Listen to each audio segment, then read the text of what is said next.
Cultural Advisory, and works on heritage and museum projects across India with the government. This latest volume, which is a part of a series called Raja Ravi Varma and Everlasting Imprint, is the third in the series of 6 books. This examines images from the press associated with worship, beginning with an introduction to the concept of devotional images. The volume examines Devis such as Lakshmi, Saraswati, and Parvati, and continues with a focus on Devathas like Ganapati, Vishnu, Shiva, and Subramanya. Few copies of the book are available for sale right outside the auditorium for those interested in picking up a copy. And Ganesh will be able to sign copies of the same post the talk. Without much further wait, I will hand over the stage to Deepthi and Ganesh, if I could call them up on the stage, please. A big round of applause. Thank you.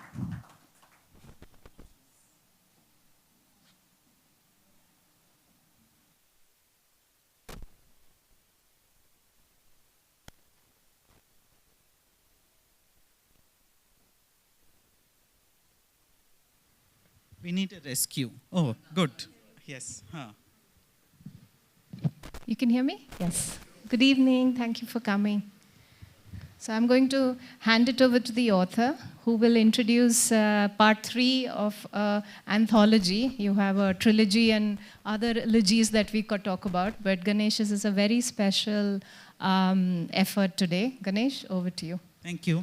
So before I begin, of course, a word of much gratitude to Abhishek, Shilpa, Rucha, and the entire team of MAP for organizing this talk.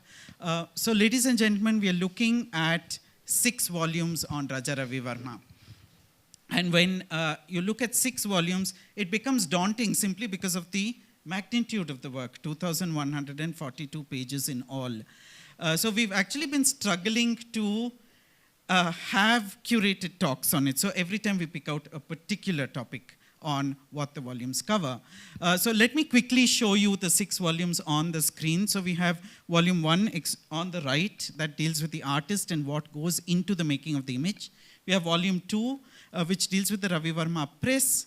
This is the journey of the picture from the painter to the public. And then volume 3 deals with images associated with worship. Volume 4 deals with the Ramayana and Mahabharata. Volume 5 is the Srimad Bhagavatam and the plays. And volume 6 is images associated with power and the allure of the feminine image. Today's talk concentrates on volume 3.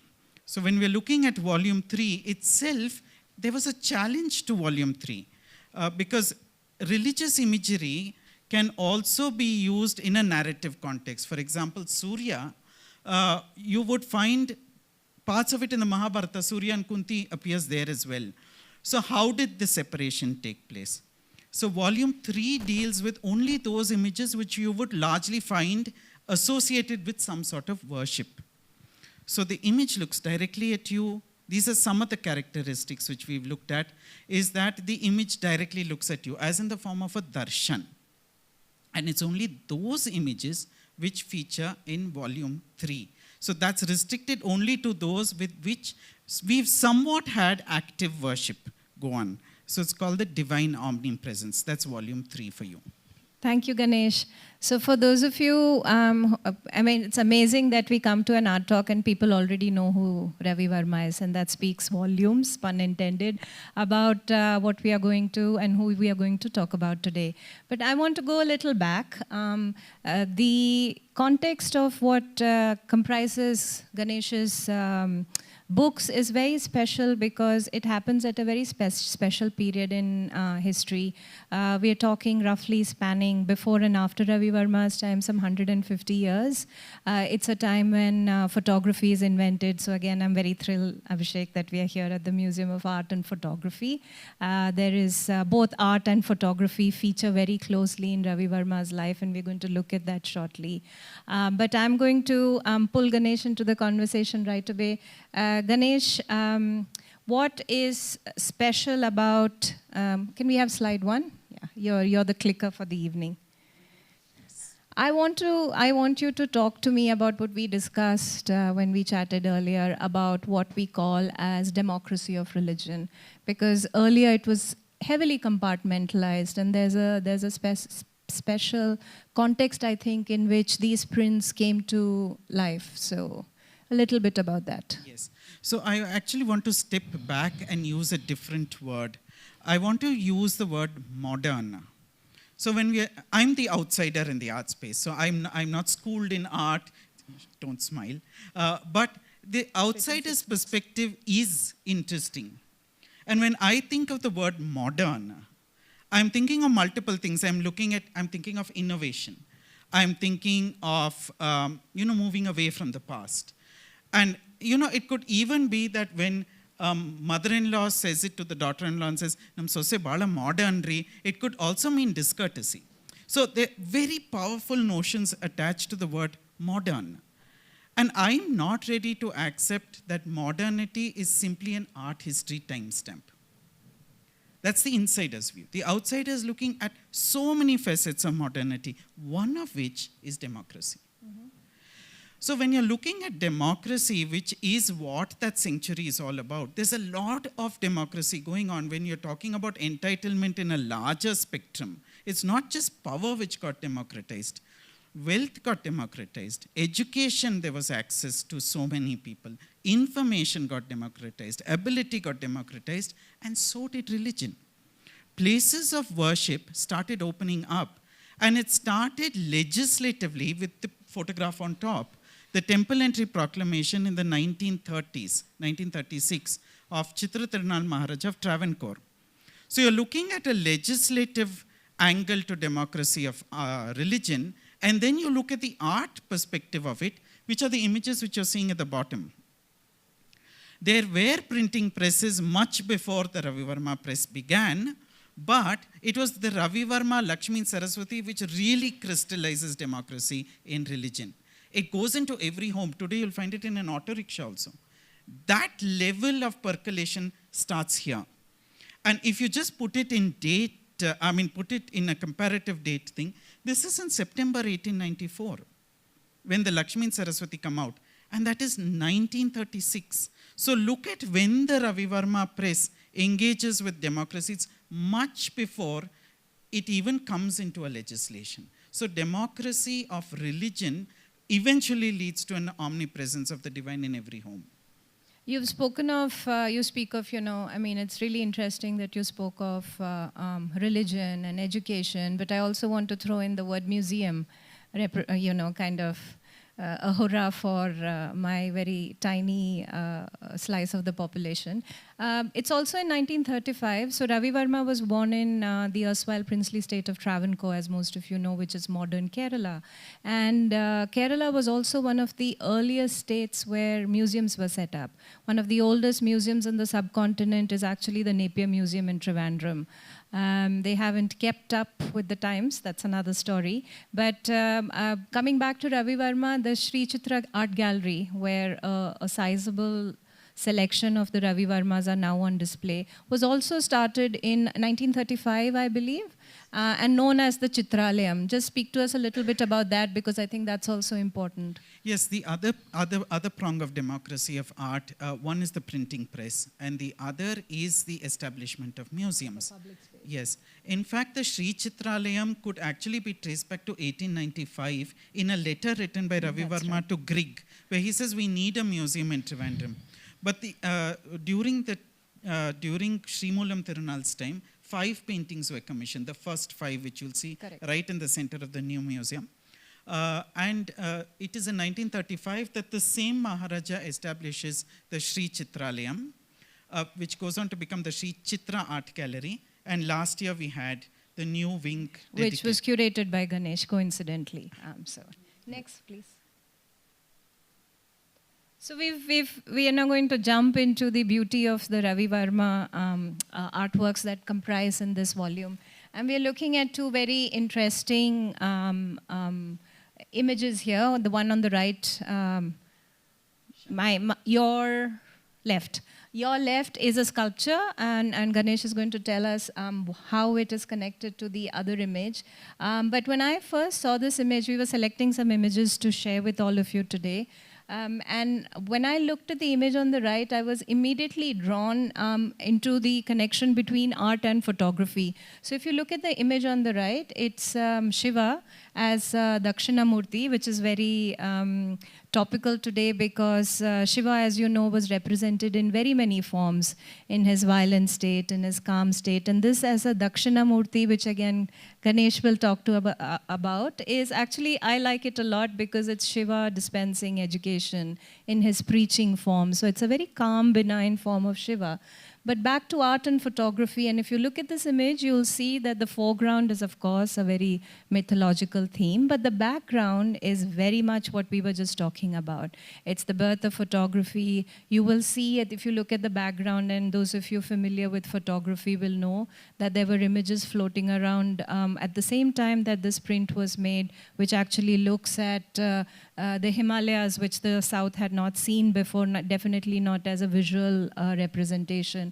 The Devathas, the pine trees, and of course, these pink-hued mountains in the background, which is again echoes of another art of the time, like the Nicholas Rorik's and so on.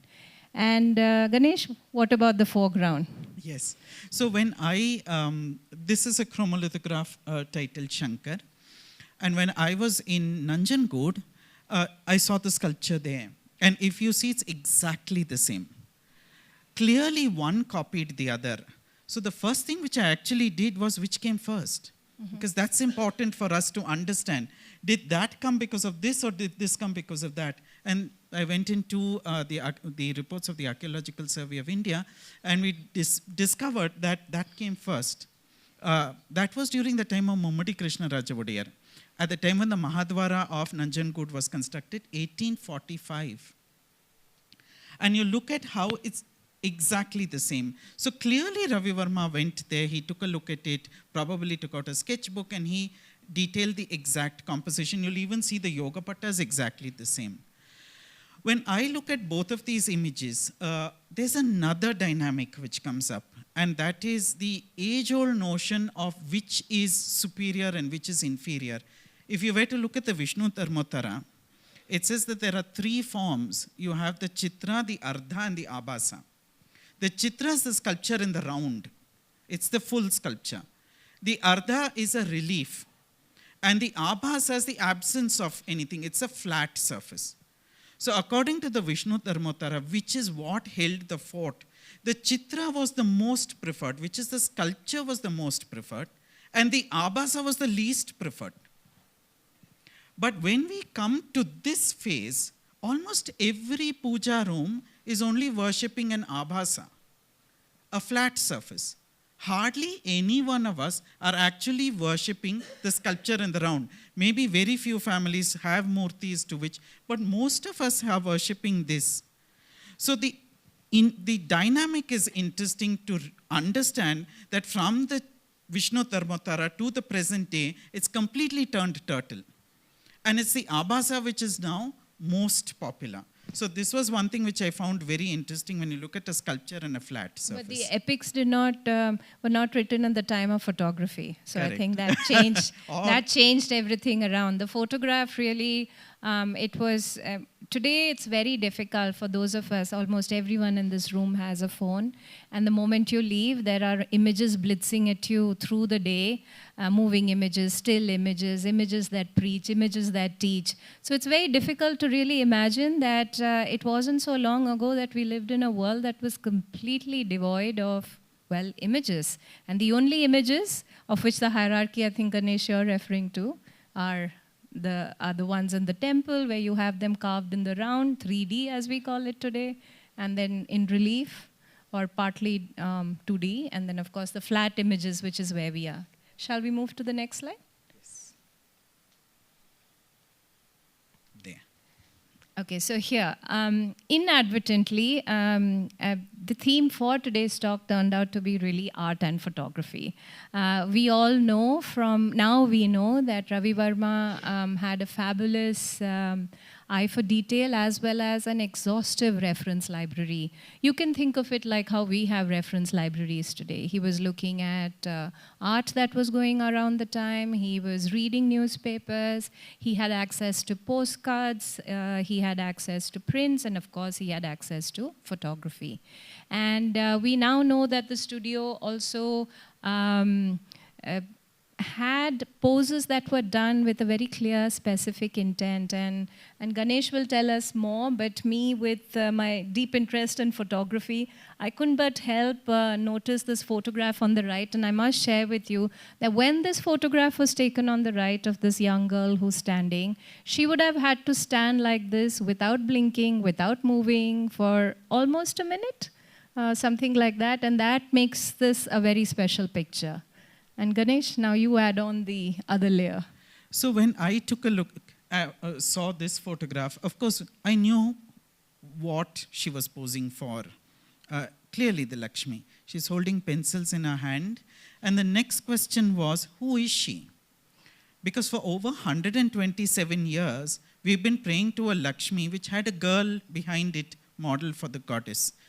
And I discovered who she was. Her name is Rajibai Mulgaonkar, who was a Kalavant from Goa. A Kalavant is a Devathasi. And she'd made her way into Bombay, and she was the mistress of a very rich Bombay businessman. And she used to frequent the studio of Ravi Varma, and that's the photograph of her posing for Lakshmi. Rajibai Mulgaonkar poses in a series of photographs with the same backdrop. So as Deepthi said, they would have set it all up, and they would have made her stand in various poses.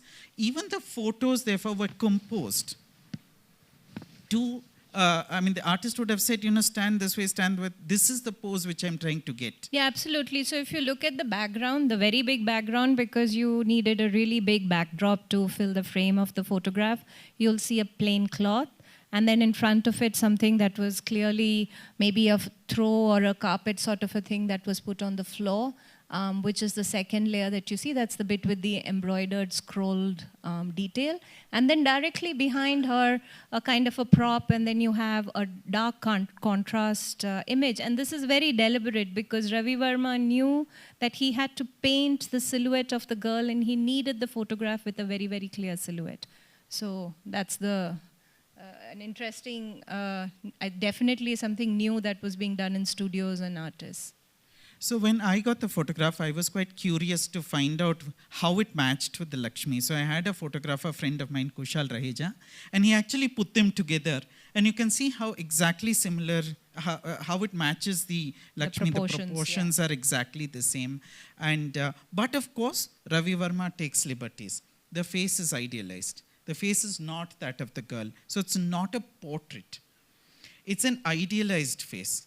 It's a face of something which he perceived to be the divine face of Lakshmi. So Ravi Varma does take liberties, uses the photograph only up to a point, and then the rest of it is. It's interesting you say that because a very senior conservator once who was restoring and has restored many of Ravi Varma's portraits told me that Ravi Varma was not so good with anatomical proportions. He was not trained in that sense of precise draftsmanship. So it's interesting then, and also natural, that he would turn to photography. So there is an interesting incident which features in volume 1. When Ravi Varma had exhibited at the Bombay Fine Arts Society exhibition, Art Society exhibition in 1893, he came to heavy criticism, and it was reported in the newspaper, and they heavily criticized Ravi Varma specifically on proportion and said, why is he not able to take the services of somebody who can help him? Interestingly, Frank Brooks enters the studio at that time, and I think, of course, there's no reference point to it, but I think it is Frank Brooks who tells Ravi Varma to use photography, and so all the photographs are post-1893, except very few of them are preceding, which were the sitters. Chimnabai is before. Yeah. But this sort of thing is post-1893, and I think it was because of the criticism. So the image of Gajalakshmi, which is basically where you have Lakshmi with the two elephants on side is so recognizable today as a symbol of prosperity, as a symbol of wellness, as an auspicious symbol. We don't pause to think about the fact that something that is so well known today actually was at one point confined only to holy spaces in homes and temples. But when we look at the multitude of prints that came out from the Ravi Varma presses, it's amazing the variance and the deliberate use, and it makes you wonder why elephants went up and down and lotuses kind of multiplied or went away altogether. We'll see some more fun examples. Talk to us a little bit about that. So there's always been, in my mind, the dynamic of the artist when he paints for a patron and when he paints for the public. So when he paints for the public, there's no one to dictate to him by saying, this is how I want it, this is how it has to be, etc. So that is one dynamic. And the other is when the patron engages him, obviously tells him exactly how to paint. There are instances of it. For example, in Mysore, when he was painting Rama, which is now in Jagan Mohan Palace, there's a letter which actually says, send the sketch to the Maharaja and find out whether Rama should be blue or in the natural flesh tint. The sketch, Rama's blue. The final Rama is fair. So evidently you know that there's been a dialogue. This whole thing about whether it is an adulteration of the artist's vision or whether it's an evolution of the artist's intention of it, that's another dynamic. But here we are able to see that the one on that side was painted for the press. So there was no one to tell him exactly how to paint it. And this one was painted for Baroda 2 years later. So the one for the press was 1894, which becomes a chromolithograph and goes into every home. And this one is painted for Baroda, which is now in the Gadi Hall at the Lakshmi Vilas Palace. And if you notice that there are similarities, but there is a difference. There's only one elephant. And here there are two. The traditional thing. Iconography, yeah. So basically what seems to have happened is, when he was painting for the public, it was okay to have iconographic inconsistencies. Really no one noticed. Because most people didn't know. How many people knew? Temples opened up much later. Much later, yeah. When this came into the public space, Lakshmi was what came to you. Yeah. And so one elephant was good enough. But when it was made for a palace, clearly the academicians got involved and said, listen, we can't have one. They were referring. They had endnotes at the end of it. Somebody had to approve. Somebody had to approve it. Because the next one, that's my favorite. Oh, okay, no, we're doing this. Okay, we can speak about this, yeah. Go ahead. So what finally happens is, in my volume 3, I wanted to know where to end the conversation in relation to Lakshmi. So we started with one photograph of Rajibai Mulgaonkar, goes on to become a painting, goes on to become a chromolithograph, goes on to inspire so many things, and finally goes back into Pushpamala's work. What is she doing? She is photo recreating exactly like her. She posed in order to become a goddess. She is posing as the goddess. So the photograph comes a full circle. But that's where the similarity ends. Because if you look carefully, there is fear in her eye. She is not sure of what she's doing. But by the time it comes here, she's very confident. It also helps that this girl had to stand very still for a very long time. And this was a quicker artist thing. But there's a beautiful cutout. If you actually look at it, you can actually see the water. It's sort of, and there's a backdrop. And by this time, the woman is very confident. At that time, she's still not very confident. We are going to get into the dynamics of women also in the later slides. But we want to bring this to your attention, that women have been going through phases like that. I absolutely love this collection of images because Ganesh spoke a little earlier about patrons determining what they wanted.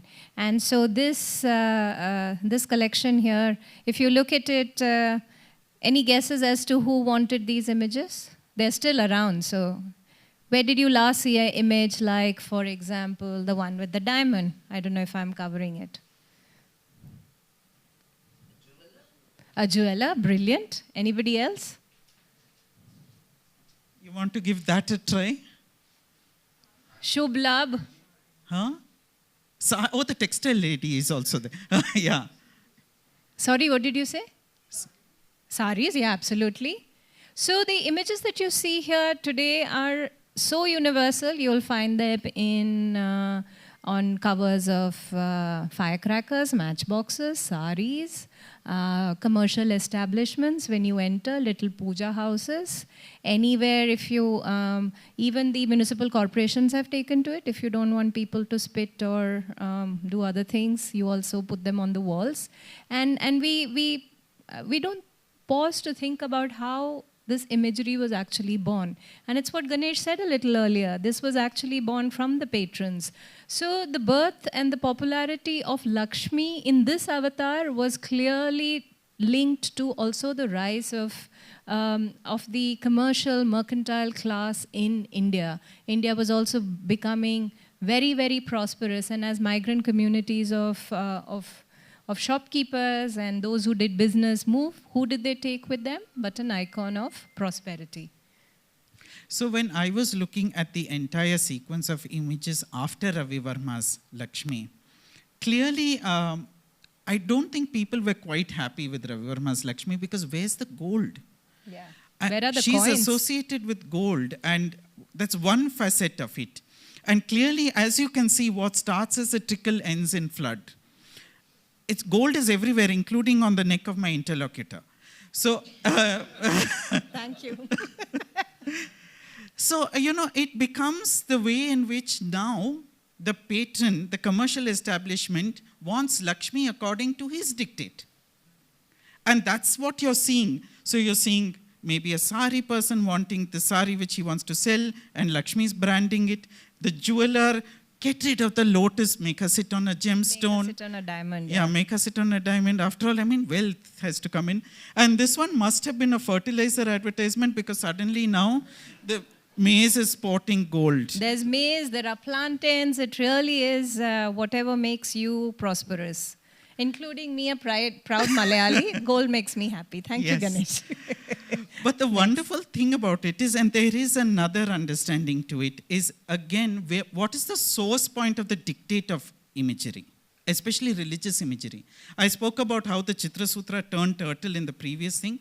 Here, until recent times, the dictate came from very specific sources. It came from a Dhyana Shloka, it came from what the Puranas were telling you how it was, and all of a sudden, you had a commercial establishment saying, I envision Lakshmi this way. There's a complete alteration into the source point of religious imagery. And that also becomes very acceptable because suddenly we want these images. No one's complaining anymore. And that also becomes important because who is religion for? It's for all of us. So why should we not envision the Devi or the Devatha in the way in which we want? Let's look at the next one. So next time you get a wedding invite, think of Ganesh. Or you.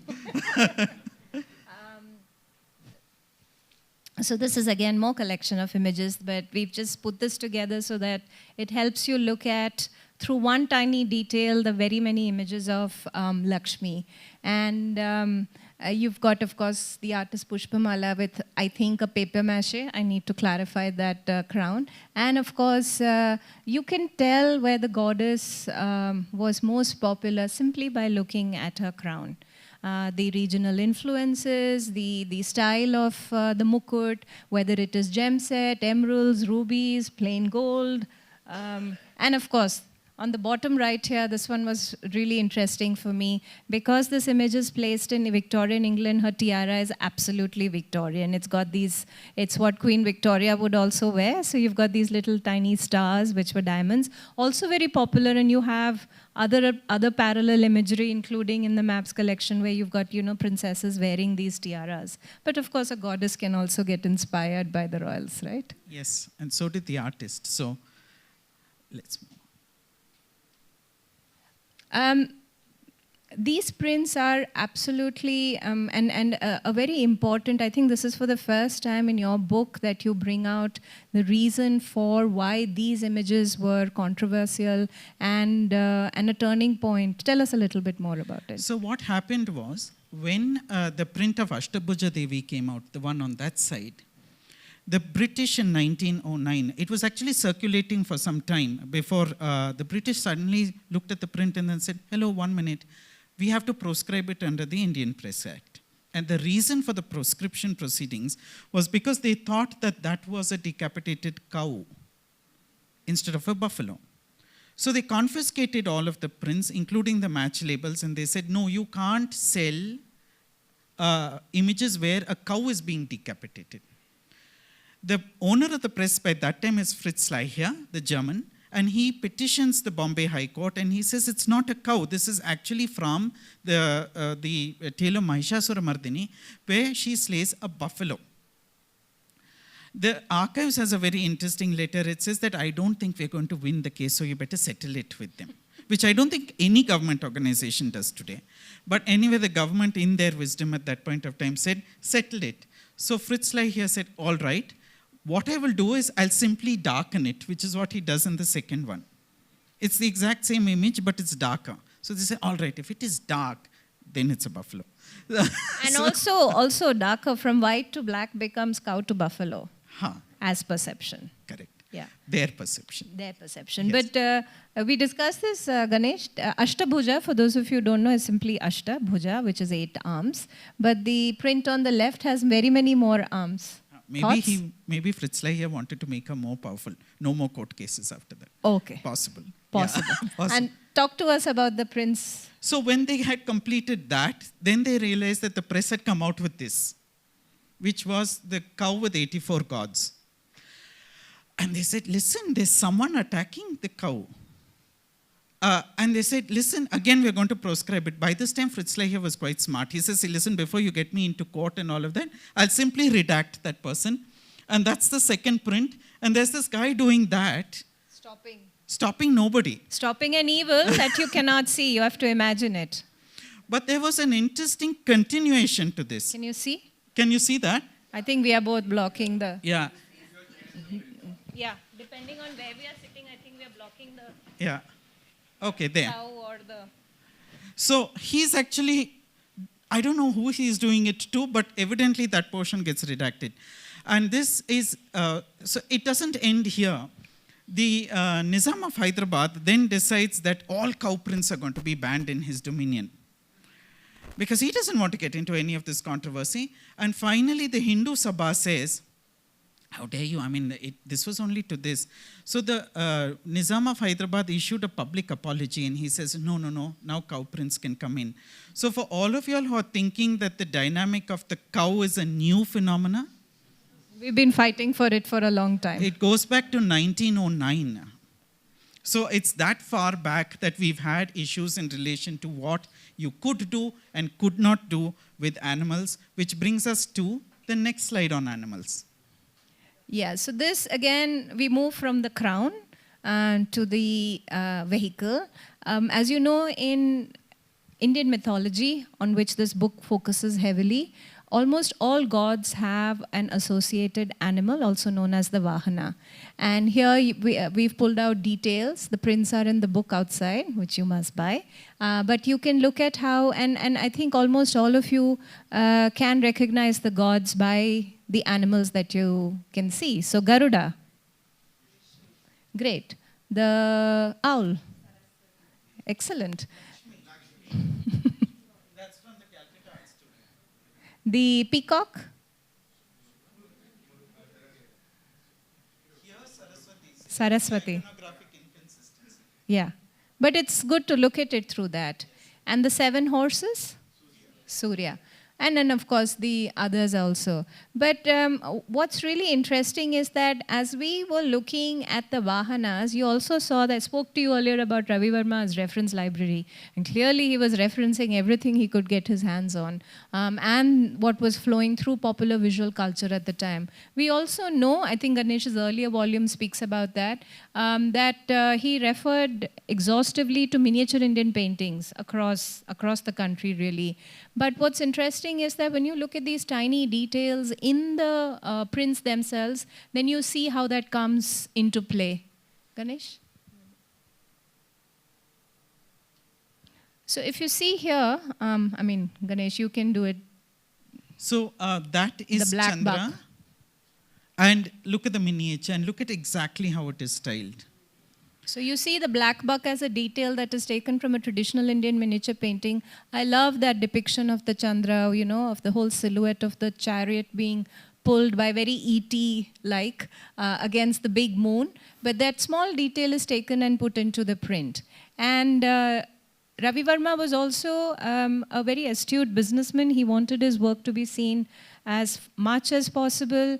Very early on, he participated in international world fairs. In fact, I think he participated with Deen Dayal, that's right, Ganesh? With Yes, the Chicago in World. 1893. Yeah, in the Chicago World Fair. And from there, he brought back portfolios of what was at the time the most visited places, the most visited cities. And here you see on the print, which I think is inspired by Dhurandhar. That is Dhurandhar. Yeah, Dhurandhar. You see Surya riding a chariot with the 7 horses, beautifully executed, except it's slightly different from how you see it in the traditional Indian sculpture. And we believe that it may have been inspired by, and on the right, on the slide on the bottom left is actually Apollo in the Palace of Versailles with the horses so beautifully crashing into the waterscape. Next. So when Deepthi wanted this slide of... I didn't want, it's yes, your you book. Did. It's my, yeah. No, but there's a point. Deepthi said, let's bring in the Vahans. Yeah. And I said, that's fascinating because, you know, when you write the book, you're writing it in a particular thing, and there are other people who come in with different views. And she says, Ganesh, do you know how many Vahans are there? How many animals are covered? And it never occurred to me that there were so many animals. After gods, I think the next most represented are animals. It's like as if the gods jumped over the humans and just went straight into the animals. That's how many animals are covered.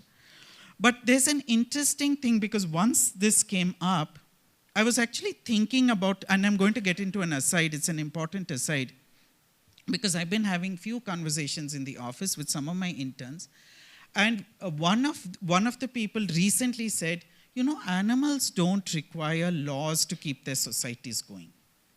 But humans seem to need so many legislations to keep it going. Why is that? And we really, I mean, there are many ways in which you can answer that. There are ways in which the animals simply, I would like to say that animals work on a need-based system, but humans work on a greed-based system, which is why you need a lot of regulation. And you see so many animals, and we were looking at how the animal treats the female of its species. I think it's very relevant in today's context, what's happening around the world. I don't think the female of the species ever gets culled the way in which humans do what they do. They seem to work it.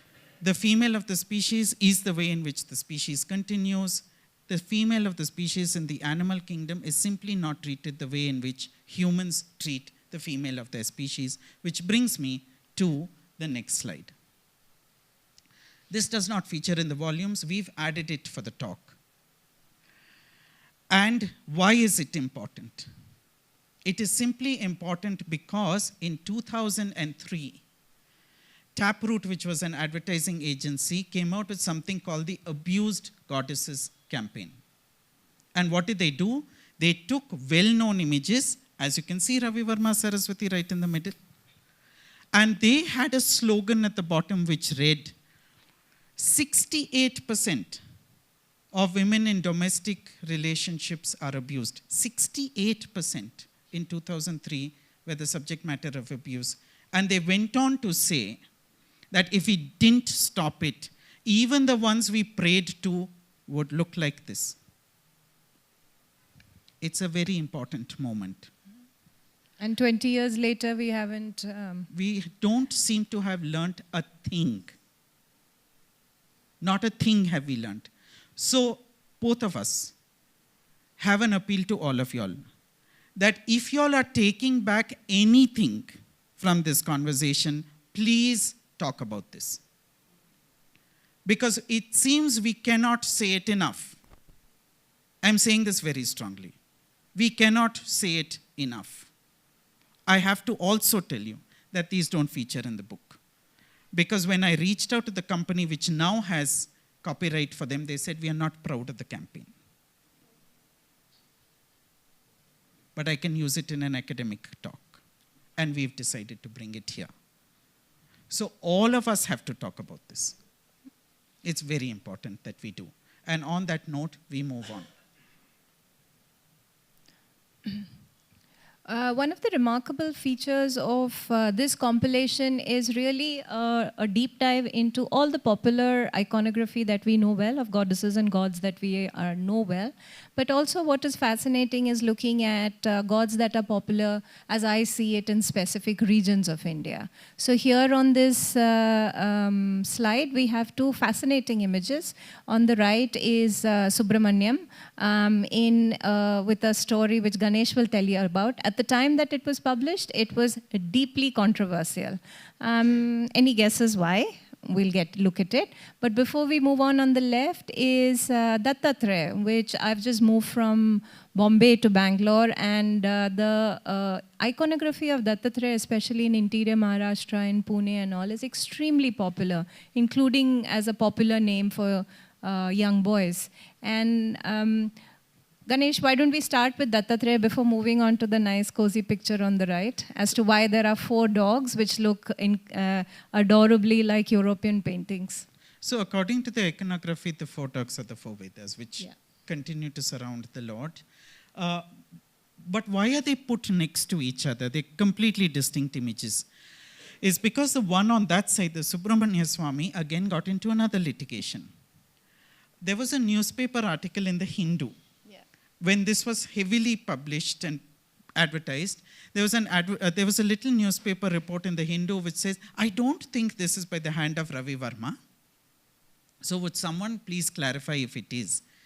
So far the article was fine, and it got signed anti-humbug. This set the cat among the pigeons, and Hindu got sued by saying, how dare you? You can't carry an article like this, and started off on a defamation litigation of all things. It went all the way up to the Madras High Court. And the best lawyers they were engaged. You had C.P. Ramaswamy Iyer on one side, assisting C.P. Ramaswamy Iyer later on goes on to become the Divan of Travancore, who was assisting the then Advocate General Shivaswamy Iyer. Not this Shivaswamy, this is another Shivaswamy. Shivaswamy Iyer, and on the other side was A.C. Adam.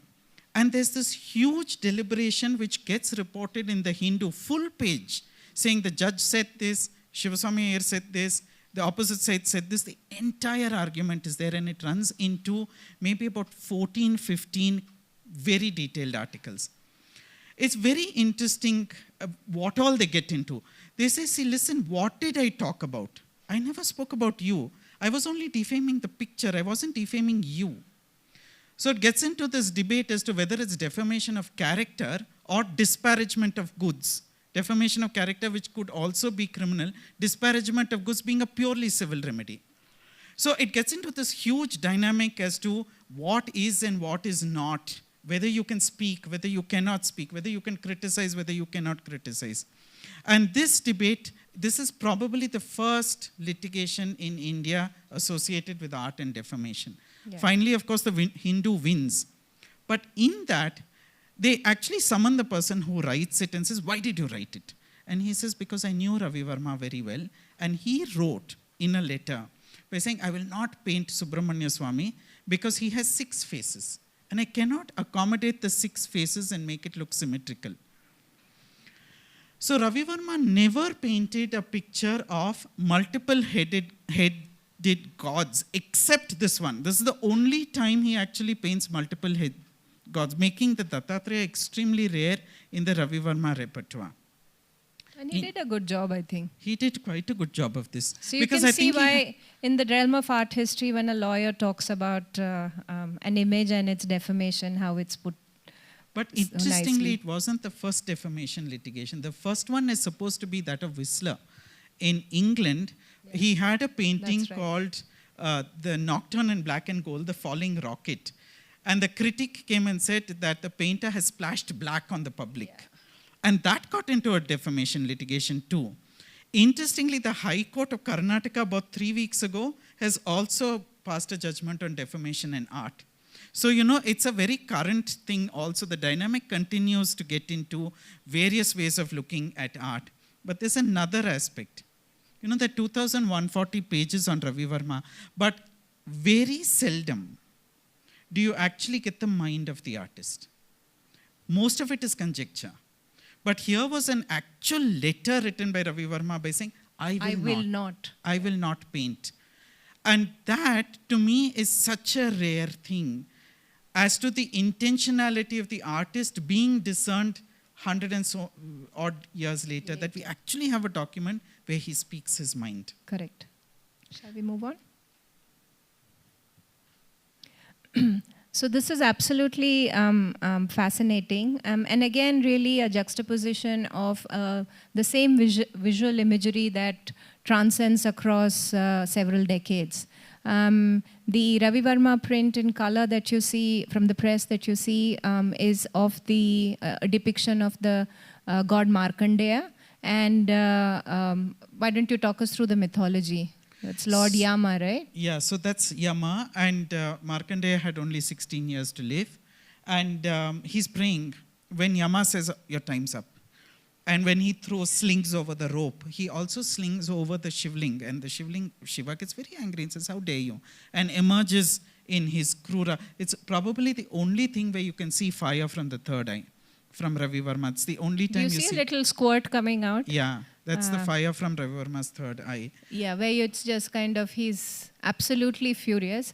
But then look how the same theme of the absolute anger is transposed onto the father of the nation, where the Rudra Shiva becomes Mahatma Gandhi, and he's holding his many attributes in his four hands, the khadi, the charkha, his weapons really, and the, what is that on the top right? That's the spindle, I think, the spindle with which he spun the thing. We have Yama. It's interesting that Yama is, in the Ravi Varma prints, actually, there are two versions. One where Yama is shown frontally of the same image, I believe. But in this case, because he's the god of death, we only get to see his posterior. But on the other side, we see a partially turned face of the British colonial establishment, simply labeled Yamraj. And the horse is called, I think, Videshi Rajya. And poor Bharat Mata, by this time, and that's also very nicely elucidated in the book, where you look at the goddess transposing into the nation idea or the notion of motherhood or mother, the nation as a mother. But it's really interesting here that you see the Ravi Varma's visual imagery never really goes away. It keeps coming back and back as people want to comment on our times. Next. So, the actual thing of a religious image propelling a political ideology actually goes quite far back. It's not also a new thing. The power of religion was always used by various people for various things. And here is one of the things where religion propels a nationalist sentiment. Because people are familiar with, the myths and mythology that, you switched it off. With the mythological stories, we know all the cast and characters and the situation. So it just really becomes easy then to transpose it to a situation of our times. So the book gets into images of sages as well. Sages, and one of the earliest prints of Sringeri didn't even come from the Ravi Varma Press. It came from the Mysuru Mutrakshara Shala of Mummadi Krishna Rajavodiyar. And that's what we are seeing here. So images of saints in print can be traced as far back as this. And this is Vrudha Narasimha Bharati Swamigalu of Sringeri. And then the book also gets into images of Shankaracharya's, Ramanuja, and so many others. Yeah. Why am I doing this? There. Yeah. One of the interesting things that prints made possible was that you could use it as an object of contemplation.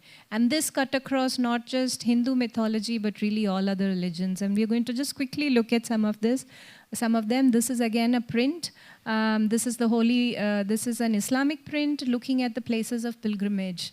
Because icons were prohibited as the religion diktats demanded, imagery like this quickly found its way into printing presses, and then it was very, very popular. So the Ravi Varma Press did print extensively Islamic images. So I think for the first time you have a whole collection of them in volume 3. But what is actually interesting is that even what's written at the bottom, which is the register number, the title, and the Ravi Varma Press is all in Urdu. So the press actually changed the language also to suit that particular community. And these prints found their way across mosques, shrines, souvenirs, pilgrimage souvenirs, but nobody really talks about it. So this book brings it for the first time. Next. And of course, it also looked at Christian imagery. These images are by the artist Angelo Fonseca. Fonseca was really one of those artists who's not discussed and celebrated enough, because he really took the iconography, Christian biblical iconography, but transposed it with Indian faces. I mean, you can see it. It's the Holy Family, mother and child, the Last Supper, but in incredibly Indian settings. And these were also very popular in Goa. In Goa. But I'm going to get back to that dynamic, because when I was looking at so where is this from? This is from the Hastashilpa Heritage Village, which is in Manipal. The Hastashilpa Heritage Village is where the remnants of the Ravi Varma Press finally have settled now. We are recurating that museum as well. And the original paintings are there. So the Ravi Varma Press certainly would have used this to make prints. But what's interesting is, I was able to see that in the entire collection of the Hastashilpa Heritage Village, I was only able to find progress prints, but never the final ones, which I thought was very interesting. Why did the press never move into finally printing these as chromolithographs? We only have the progress prints and it stops there. So why don't you tell us why that dynamic was, and why did the Ravi Varma Press probably hesitate? Because Fonseca himself was controversial, and this is a bit that I know because I've worked extensively in Goa. And I remember seeing at the Xavier Center for Historical Research, I think I shared this with you, 200, 250 absolutely mint new prints by Fonseca. But Fonseca quoted controversy within the Jesuit order, and as you know, he was banished and he went away to Pune. And I think that is possibly the reason why his art was also kind of stymied and put aside. It was never really found favor with the Catholic distribution system, as they say. Although Fonseca did go to Pune and painted some fabulous murals which are still there in the churches today. So possibly something to chase up for the next book. I think Fonseca is something which we should look more into, because the orientalization of this is very beautiful. I think yesterday we were saying he probably did what Ravi Varma did to Hindu imagery. He did to Christian imagery. He's a very important artist. But somehow, for some reason, we don't see the Ravi Varma Press go all the way through and make final chromolithographs. So with that, ladies and gentlemen, I've been introspecting about, especially when it came to volume 3, it's a very complicated dynamic. As you can see, I mean, we've taken you through everything except the worship ritual. We've done everything else here. We haven't told you how to pray to these. But all of us have been doing that. That's what we've been doing with these images. So you must be thinking that why is it that we actually don't get into the worship ritual? And that's the beauty of what religion has done. I've been thinking about it, introspecting about the role of religion, especially in present times. And one way of sort of trying to understand the dynamic of religion is to probably ask a question, what if religion was not there in our society?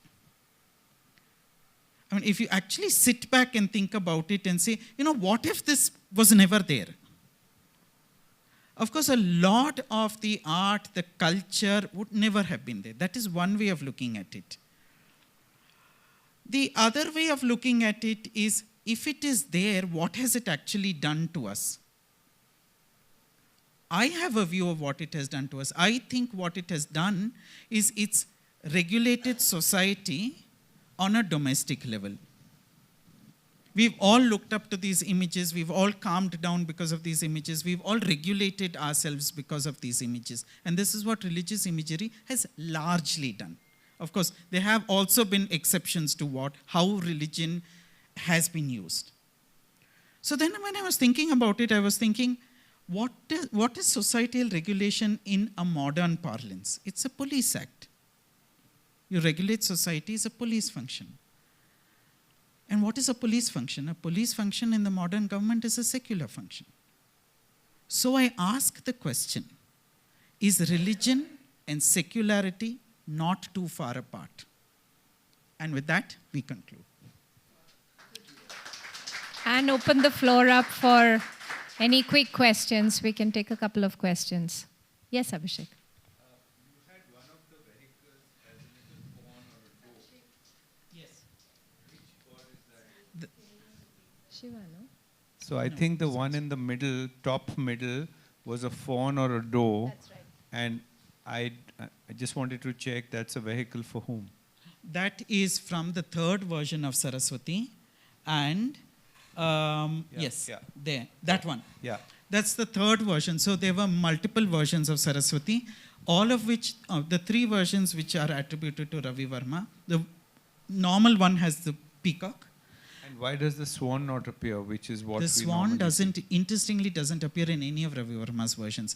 The swan starts appearing much later in popular art and even with the works of G.V. Venkatesh Rao. But in none of Ravi Varma's works did the swan appear. Another aspect of iconographic inconsistency, which was simply accepted. This one is the third version of Saraswati and it has the deer. I have made a comparison as to why that particular Saraswati probably has a deer is because that particular Saraswati was probably fashioned out of Sharada Sringeri, in which there are a lot of deers. And he's also referring to the Indian miniature tradition of Naikas, where they are appearing with the fawn seated next to the... Sorry. Please, we want to hear from you. Yeah. According to the Buddhist iconography, when Buddha preached his first sermon at Sarnath, it is always at deer park. Therefore, Buddhist iconography would always show two deer sitting right next to a dharma chakra. In fact, much later, you're absolutely right. So in fact, we were talking about later prints through the 1950s, post-independence, where you have the whole Ambedkarite movement happening. To this day, in fact, you have the same elements coming up. If you look at this deer, you will find that it is very similar to what in Gupta art it is depicted, or even in Ajanta, where Lord Buddha is sitting and delivering his first sermon. You'll find similar looking fawns. That's a lovely aspect of it. he has painted the swan when it comes to Hans Damayanti. Correct. Then why does he not use it for Saraswati? Good question. I don't know. See, there are lots of things we still don't know. In fact, I think Ravi Varma completely alters it by doing a single elephant also. So the iconographic inconsistencies somehow become a part of later. Yes. I just wanted to ask, what is the significance of the owl? You know, also staying on the same topic. You show a little owl, a snowy owl, right? It's apparently special only to the Bengal region according to Kajri Jain. Okay. But the actual significance, I think somebody else would be able to tell me. I don't know. Okay. Lakshmi is always shown with the owl only in Bengal. Only in Bengal. Only in Bengal? Only in Bengal. Okay, interesting. Do you want to? Yeah, thank you. I really enjoyed your talk. I had a question because the first image you showed of the model, the Devathas, on whom Lakshmi was based, it reminded me so much in Rome, paintings by Caravaggio, and he really broke the mold by like painting. He depicted Mother Mary with the face of a prostitute who he saw on the road, and this caused an uproar. So I was very curious. Similarly, like, was Ravi Varma for using a Devadasi or a concubine as a model? Was that considered very out of the ordinary or sensational in that context? Were previously models aristocrats, or was it some like? Because I was just curious. So if you look at volume 1, there is a whole understanding of the dynamics of the model, photography, and the artist. Okay. You'll have to look into volume 1. We get into quite a lot of details on that. Okay. The earliest, now why am I able to tell you who the models are is only because the photographs survive. Okay. So you must understand that my deco into the model space is only because of photographs. There's very little written about who else modeled for him. Oh. So who were the models? The earliest model was this Bharatanatyam dancer who went from Tanjavur at the time when Chimnabai the first married Sayajiram. And along with the dowry entourage went two dancers. One was Gauri and the other was Sharada, and then later on Kantimati. And Gauri was the first one who allowed herself to be photographed for paintings which were not portraits. So there's another dynamic. If you're using photography as for a portrait, obviously your own picture went. But when you were sending photographs for generic works, it was a completely different dynamic.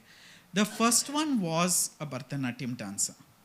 The second one which I am able to spot is her, Rajibai Mulgaonkar, 1893-1894. The same time, now we are coming to an aristocratic lady who posed. His daughter Mahaprabha also posed for an 1893 work, which then becomes There Comes Papa. It's in a private collection in Trivandrum. But it's the only time when I have seen an aristocratic lady pose for a generic work. So Rajibai Mulgaonkar, and then after that we have a whole bunch of other girls who come and pose. The next century. Yes, but we don't quite know who many of them are. See, he had a lot of photographs. Some I was able to identify, some I still don't know who they are. It's still, your 6 volumes is still a work in progress. 7. Yes, sir. Apparently, Raja Ravi Varma has traveled a lot and even to Europe. But what is surprising is that he doesn't seem to be influenced by Impressionism, as though he doesn't, either he's unaware of the fact that there's a new movement in France. He still continues to paint in what we call the école, the academia or the école style, which was very popular even in the late 19th century in France. But he doesn't seem to have any knowledge of what was the new movement coming in. Yes, he didn't have knowledge. One is because, I would like to correct you, he never traveled outside India. So there are a lot of references by saying, the brother, C. Rajaraja Varma, he writes in his thing by saying, they actually go to a steamliner, the P&O something, go to the Bombay port, they get onto the streamliner and they love it. And they're saying, look at how beautiful it is.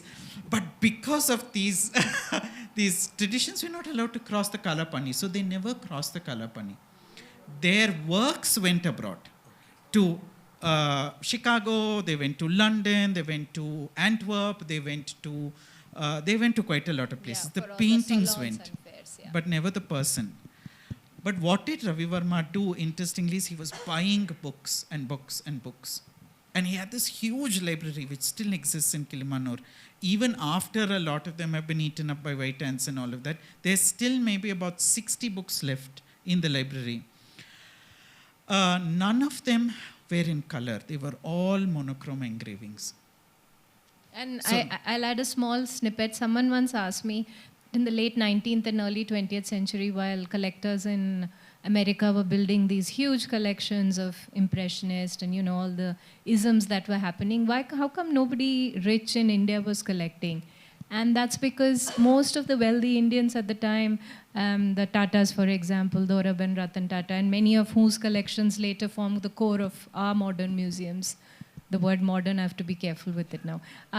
They were actually looking further east. So they were actually buying from Japan and China, and you have these beautiful collections in palaces of the Jade Room and the Oriental Room. So yes, they were buying, but not necessarily a lot of European art, except for a token salon or something. So nobody went into that sort of things.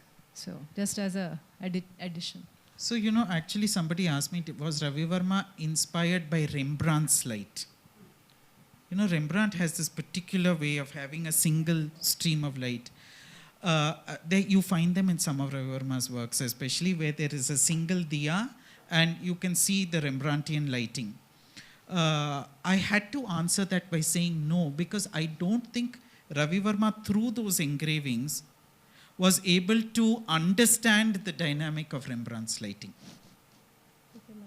We don't know. We don't. But he has, I have seen quite a few engravings by Rembrandt in the collection. But even those monochrome engravings, I don't think does justice to the beauty and the drama of Rembrandt's lighting. Rembrandt's work, yeah. I have a question. So the next slide. Yeah, in this you said this is specially painted for Baroda.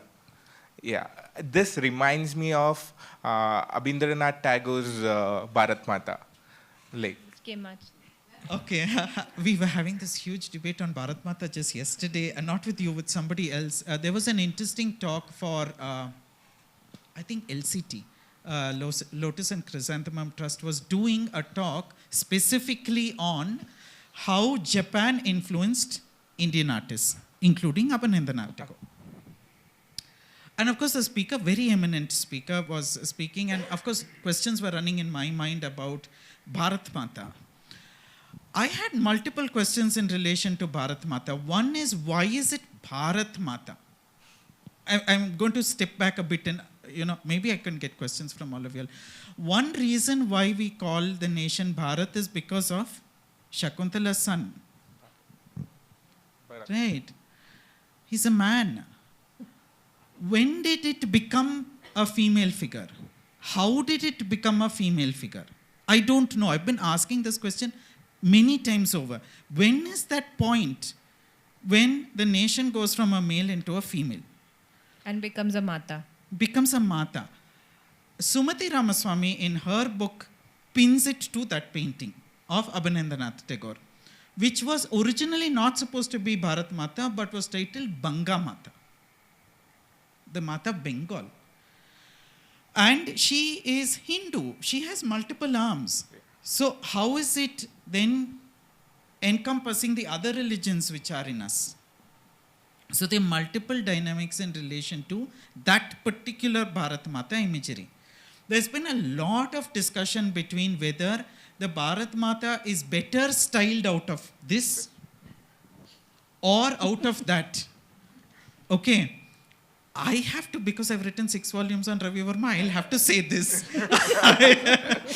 I'm sure the Bengalis are going to throw things at me. Welcome. But at some level, if you look at the dynamic of Bharat Mata imagery, there are some things which I find very peculiar. The sari is the nation. So you'll see her in textile labels, and the sari flutters to the contours of the nation. The sari becomes the nation. I think it was just an image that found it resonated the rising nationalism at the time. Exactly. And Gandhi and the call for the textile, of course, was also an important call. So I think there are maybe a scholar can look at it, but there's definitely, it's up for debate. Yeah. It is up for debate. But well observed. Yeah, but I have to say the Ravi Varma Lakshmi simply because it was more popular and more charged than... Okay, we'll give it to you, Ganesh.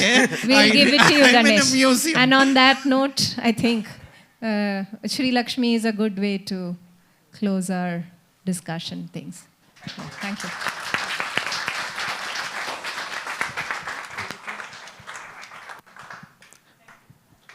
Thank you so much for the beautiful conversation, Ganesh and Deepthi. I personally really enjoyed it, and I'm sure everyone else did as well. I'd like to take a moment to thank Priyanka and Emma from Signable for being our sign language interpreters for the evening. And to all of you for such amazing questions and being so engaged in the conversation. Thank you. Have a great evening.